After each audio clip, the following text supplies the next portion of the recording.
ದೇವರ ಮಕ್ಕಳಾಗುವಂತೆ ನಿಮ್ಮ ಆತ್ಮಗಳನ್ನು ವಾಕ್ಯದಲ್ಲಿ ಬಲಪಡಿಸುವ ಅನುದಿನದ ಧ್ಯಾನ ಆಗಸ್ಟ್ 16. ಎಲೆನ್ ಜಿ ವೈಟ್ ರವರ sons and daughters of god ಎಂಬ ಪುಸ್ತಕದ 229ನೇ ಪುಟ. ಶೀರ್ಷಿಕೆ: ನಾವು ನಮ್ಮಲ್ಲಿ ಹೆಚ್ಚಳ ಪಡಬಾರದು. ಈ ದಿನದ ಸತ್ಯವೇದದ ವಾಕ್ಯ: ಹೆಚ್ಚಳಪಡುವವನು ತಾನು ನನ್ನನ್ನು ತಿಳಿದು ನಾನು ಲೋಕದಲ್ಲಿ ಪ್ರೀತಿ, ನೀತಿ, ನ್ಯಾಯಗಳನ್ನು ತೋರ್ಪಡಿಸುವ ಯೆಹೋವನಾಗಿರುವೆನು ಎಂದು ಗ್ರಹಿಸಿಕೊಂಡಿದ್ದೇನೆ ಎಂಬುದಕ್ಕೆ ಹೆಚ್ಚಳಪಡಲಿ. ಪ್ರೀತಿ, ನೀತಿ, ನ್ಯಾಯಗಳೇ ನನಗೆ ಆನಂದವೆಂದು ಯೆಹೋವನು ಅನ್ನುತ್ತಾನೆ.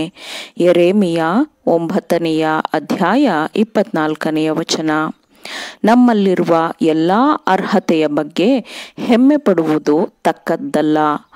ತನ್ನಲ್ಲಿರುವ ಅರ್ಹತೆಗಳಿಗೆ ಹೆಮ್ಮೆ ಪಡುವವನು ಹೆಮ್ಮೆ ಪಡಲಿ ಎಂದು ಆಜ್ಞೆಯು ಹೇಳುವುದಿಲ್ಲ, ಆದರೆ ದೇವರಲ್ಲಿ ಹೆಚ್ಚಳ ಪಡಲಿ ಎಂದು ಆಜ್ಞೆಯು ಹೇಳುತ್ತದೆ. ಯಾಕಂದರೆ ಅವರು ಸಂತೋಷಿಸಿ ಅನುಭವಿಸುವ ಪ್ರತಿಯೊಂದು ಆಶೀರ್ವಾದ, ಅವರು ಹೊಂದಿರುವ ಪ್ರತಿಯೊಂದು ಉತ್ತಮ ಗುಣಕ್ಕಾಗಿ ಅವರು ಕ್ರಿಸ್ತನ ಕೃಪೆಗೆ ಋಣಿಯಾಗಿರುತ್ತಾರೆ. ತಾವು ನೀತಿಯನ್ನು, ಜ್ಞಾನವನ್ನು ಹೊಂದಿಕೊಂಡಿದ್ದೇವೆ ಎಂದು ಯಾರೊಬ್ಬರೂ ಹೆಚ್ಚಳ ಪಡದಿರಲಿ.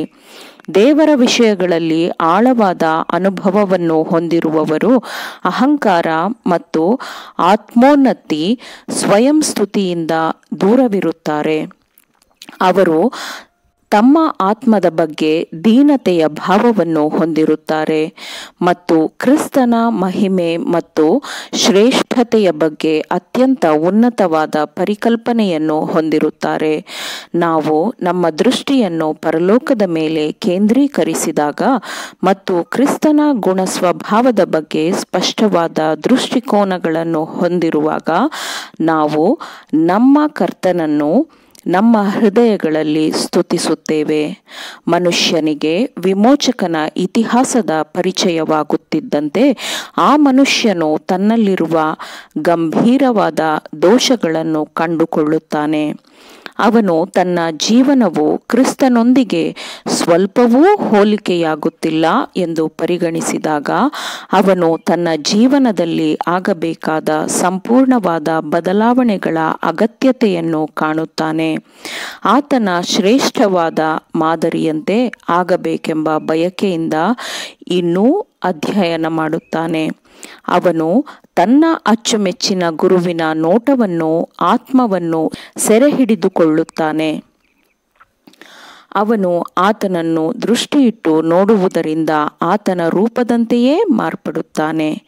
ಕ್ರಿಸ್ತನನ್ನು ಹಿಂದಿರುಗಿ ನೋಡುತ್ತಿದ್ದರೆ ಕ್ರಿಸ್ತನ ಜೀವನವನ್ನು ಅನುಕರಣೆ ಮಾಡಲಾಗುವುದಿಲ್ಲ, ಆದರೆ ಆತನ ಬಗ್ಗೆ ಮಾತನಾಡುವ ಮೂಲಕ, ಆತನ ಪರಿಪೂರ್ಣತೆಗಳ ಮೇಲೆ ನೆಲೆಸುವ ಮೂಲಕ, ತಿಳುವಳಿಕೆಯನ್ನು ಪರಿಷ್ಕರಿಸಿಕೊಂಡು ಗುಣಸ್ವಭಾವವನ್ನು ಉನ್ನತಿಗೊಳಿಸಿಕೊಳ್ಳಲು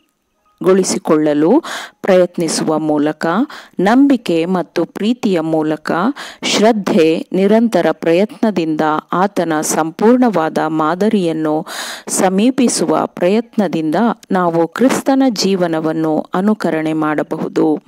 ಕ್ರಿಸ್ತನ ಜ್ಞಾನವನ್ನು ಹೊಂದುವ ಮೂಲಕ ಆತನ ಮಾತುಗಳು, ಆತನ ಅಭ್ಯಾಸಗಳು, ಆತನ ಬೋಧನೆಯ ಪಾಠಗಳು ಮತ್ತು ನಾವು ತುಂಬಾ ಹತ್ತಿರದಿಂದ ಅಧ್ಯಯನ ಮಾಡಿದ ಗುಣ ಸ್ವಭಾವಗಳನ್ನು ಎರವಲು ಪಡೆಯುತ್ತೇವೆ ಮತ್ತು ನಾವು ಯಾವಾಗಲೂ ಹೆಚ್ಚಾಗಿ ಮೆಚ್ಚಿದ ಆತ್ಮದಿಂದ ತುಂಬಿಕೊಳ್ಳುತ್ತೇವೆ.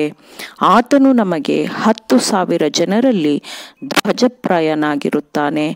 ಆತನು ನಮಗೆ ಸರ್ವಾಂಗದಲ್ಲಿಯೂ ಮನೋಹರನಾಗಿರುತ್ತಾನೆ. ಆಮೇನ್. ದೇವರ ವಾಕ್ಯಗಳನ್ನು ಶ್ರದ್ಧೆಯಿಂದ ಆಲಿಸುವವರು, ಪಾಲಿಸುವವರು ಆಗಬೇಕೆಂದು ನಿಮ್ಮನ್ನು ಉತ್ತೇಜಿಸುತ್ತೇನೆ. ಪರಿಶುದ್ಧಾತ್ಮನ ಸಹಾಯದಿಂದ ಆಲಿಸಿದ ನಿಮ್ಮೆಲ್ಲರಿಗೂ ಧನ್ಯವಾದಗಳು. ಮತ್ತೆ ದೈನಂದಿನ ಧ್ಯಾನಕ್ಕಾಗಿ ನಾಳೆ ಸಂಧಿಸೋಣ. ಆಮೇನ್.